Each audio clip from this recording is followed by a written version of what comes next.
নমস্কার সুপ্রিয় দর্শক শ্রোতা, সকলকেই স্বাগত হিন্দু লাইভস ম্যাটার ইউটিউব চ্যানেলে।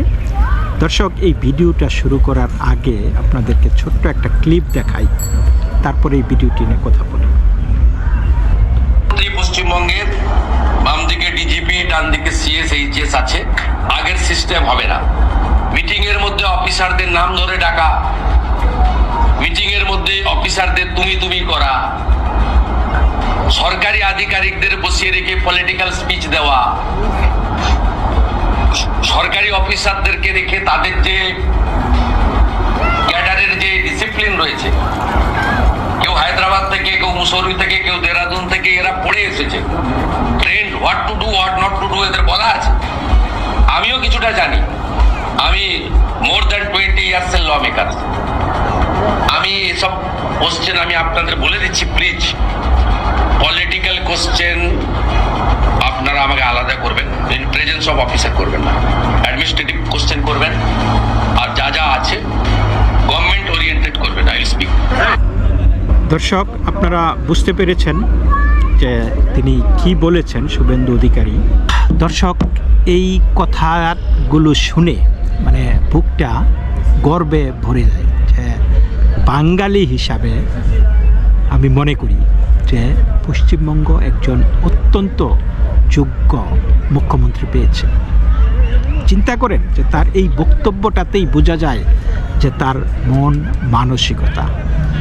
তিনি বলেছেন যে সরকারের দুইজন আধিকারিক দুই পার্শ্বে বসে আছেন তার, এবং তিনি একটা প্রশাসনিক কোনো বৈঠকে ছিলেন এবং তাকে সম্ভবত কিছু রাজনৈতিক প্রশ্ন করা হয়েছে, এবং তিনি বলেছেন যে এদের সামনে, বিকজ তারা প্রশাসন অরাজনৈতিক, এবং এই অরাজনৈতিক ব্যক্তিদের সাথে রেখে আমি আপনাদের সাথে রাজনৈতিক আলাপ করব না। যে একদিকে বিজেপির পতাকা বিজেপি রেখে আর অন্যদিকে সরকারের কর্মকর্তাদেরকে রেখে আমি দুইটাকে গুলিয়ে ফেলবো, সেটা আমি করব না। এই কথাটার মধ্যেই আমি মনে করি যে একটা মেসেজ সরকারের সকল স্তরে চলে গেছে। ভাবতে পারেন, আপনি যদি এই সরকারের একজন কর্মকর্তা হয়ে থাকেন, তাহলে এই যে আমরা যারা সাধারণ মানুষ যারা শুনেছে, তাদের বুকটা যেমন এই মুখ্যমন্ত্রীর জন্য গর্বে ভরে যায়। আমার মনে হয় এই সরকারের যেই কর্মকর্তা যারা ছিল সেইখানে, এবং যেই সমস্ত কর্মকর্তারা এই কথাগুলি শুনেছে যে কোনো মারফতে, সোশ্যাল মিডিয়াতে বা পত্রপত্রিকা, টেলিভিশনের মাধ্যমে, তাদেরও কিন্তু গর্বে বুকটা ভরে গেছে যে এই যে separation of power, separation of government and separation of politics, তিনি অবশ্যই এটা একটা পলিটিক্যাল গভর্নমেন্ট, রাজনীতিতে ভোট করে, রাজনীতি করে তারা ক্ষমতায় এসেছে, কিন্তু government is for everybody, government by the people, for the people, of the people. চিন্তা করছেন যে আমরা এর আগে বিভিন্ন সময়ে দেখেছি, আমি তো ওকে বলে দিয়েছি, এই তুমি দাঁড়াও, তুমি এটা কি করেছ? তোমাকে না বারবার বলেছি, তুমি সেটা করোনি কেন? তোমাকে দিয়ে কিচ্ছু হবে না। আরেকজন দাঁড়াইলে, কথা বললে, না তোমার কিছু বলার দরকার নাই, তুমি কিছু বললে তুমি চুপ থাকো, তুমি বসে পড়ো। বা লোকজন তার সাথে সবার কথা বলতে গেলে, সবাই মিটিং হলে সেইখানে দাঁড়িয়ে থাকতে হতো। এরকম ঘটনা মমতা ব্যানার্জি ঘটিয়েছে বিভিন্ন জায়গায়। আমি তো ওকে বলে দিয়েছি এটা, ও কেন এটা করলো না? ওকে ডাকো, এই তুমি এদিকে আসো, তুমি তো কথা শোনো না, তুমি তো চাকর বাকরের মতো এই একদম সর্বোচ্চ পদাধিকারী কর্মকর্তা থেকে শুরু করে সর্বনিম্ন সরকারের যারা ছিল তাদের সাথে তুচ্ছ তাচ্ছিল্য, তুই তুকারি, তুমি, এই ধরনের ব্যবহার মমতা ব্যানার্জি করেছে। বাড়ির চাকরকেও মানুষের চেয়ে বেশি রেসপেক্ট দেয়। এখন তো চাকর বাকরের সময় হয়তো আর নাই। তা আমি যখন বড় হয়েছি, শিশু বয়সে, ছোটোকাল থেকে আমাদের বাড়িতে চাকর ছিল, সবসময় একটা দুইটা চাকর থাকতো, এবং তাদের সাথেও আমরা খারাপ আচরণ করতাম না, যত খারাপ আচরণ মমতা ব্যানার্জিকে বিভিন্ন সময়ে দেখেছি। সরকার একটা ঘর, মমতা ব্যানার্জি একটা ঘর ছিল, সেই সরকারের সেই ঘরটাকে ধরে রাখার জন্য অনেক খুঁটির প্রয়োজন। সেই খুঁটিগুলি কিন্তু এই ঘরটার অপরিহার্য অংশ ছিল। মমতা সেই ঘরটাকে ওন করতো না, ঠিক আছে? এটা জনতার ঘর, মমতা শুধু এটা রক্ষণাবেক্ষণ করতো অন্যদেরকে সাথে নিয়ে। কিন্তু সেই জিনিসটা ভুলে গিয়ে তিনি এমন হাবভাব দেখিয়েছেন যে তিনি বুঝাতে চেয়েছেন যে তিনি দণ্ডমুণ্ডের কর্তা, তার অঙ্গুলি হেলনে সব হচ্ছে, সব নির্দেশ আদেশ সব তার। মানুষ সরকারি জনগণের টাকায় জনগণকে লক্ষ্মীর ভাণ্ডার দেওয়া হতো, কন্যাশ্রী দেওয়া হতো, যুবসাথী এই সেই সব কিছু দেওয়া হতো। এগুলি কিন্তু মমতার বাপের টাকা না, মমতার বাপের অত টাকা ছিল না। কিন্তু আমার সরকারও দিয়েছে এইভাবে না, আমি দিয়েছি, আমি তো ওইখানে 10 কোটি টাকা দিয়েছি, আমি তো ওইখানে 2 কোটি টাকা দিয়ে দিয়েছি, আমি তো এটা বলে দিয়েছি, আমি তো এটা করে দিয়েছি, আমি না থাকলে না সব শেষ হয়ে যাবে, আমি না থাকলে না 1 সেকেন্ডে এই সমস্ত কথাবার্তা তিনি দিনের পর দিন বলে গেছেন। আর একটা এই যে শুভেন্দু অধিকারী বলেছেন যে তারা দেরাদুন থেকে ট্রেনিং নিয়েছে হয়তো, বা তারা দেশের নামি দামি কলেজ বিশ্ববিদ্যালয় থেকে অনেক বড় বড় ডিগ্রি নিয়ে তারা সরকারের এইরকম বড় বড় পদে আসীন হয়েছে। তাদেরকে তুই তুকারি তুমি ধমক দিয়ে কথা বলা, এইগুলা তিনি করেছেন। এবং সেই সমস্ত আধিকারিকরা যাদের নির্দেশে মনে করেন শত শত কর্মচারী কাজ করতেছে, তাদেরকে তুচ্ছ-তাচ্ছিল্য করা। তো আপনি চিন্তা করতে পারেন যে আপনার এই যে chain of command, chain of respect, একটা ওয়ার্ক প্লেস এনভায়রনমেন্টটাকে তিনি কিভাবে ধ্বংস করে দিয়েছিলেন। কেউ সাহস পেত না, একটা ডিকটেটর, একটা মুসলিনি হিটলারের মতো আচরণ ছিল তার, কেউ কথা বলতে পারতো না, সরকারি আধিকারিকরা কিছু বলার সাহস পাইতো না। এটা কি হয়? এইভাবে কি আপনি একটা টিম চালাইতে পারেন? এই জন্যই যখন শুভেন্দু বলল যে এই যে তুই তুকারি তুমি, ধমক দেওয়া, লোক সম্মুখে অপদস্থ করা, এগুলি আর চলবে না, এগুলি পুরানো নিয়ম। এবং তাদের সামনে যখন আমি অ্যাডমিনিস্ট্রেশনের কাজে থাকব, তখন আমাদের অ্যাডমিনিস্ট্রেশনের কাজ নিয়ে কথা হবে, কোনো পলিটিক্যাল প্রশ্ন করতে পারবেন না, পলিটিক্যাল আলোচনা হবে পলিটিক্যালের জায়গায়, দুইটাকে আমি মিশাবো না। এবং এতে করে এই যে অফিসারদেরকে কিন্তু একটা বার্তা দিচ্ছে, সততার বার্তা, দায়িত্বের বার্তা, যে রাজনীতি দিয়ে মানে রাজনৈতিক লেন্স দিয়ে তুমি এই সরকার পরিচালিত হবে না। এই পরিচালিত হবে সরকার জনগণের যেইটা কল্যাণ হবে সেই স্বার্থে, সেই দিকে, সেই লেন্সে, কোনো পলিটিক্যাল রঙে এটা হবে না।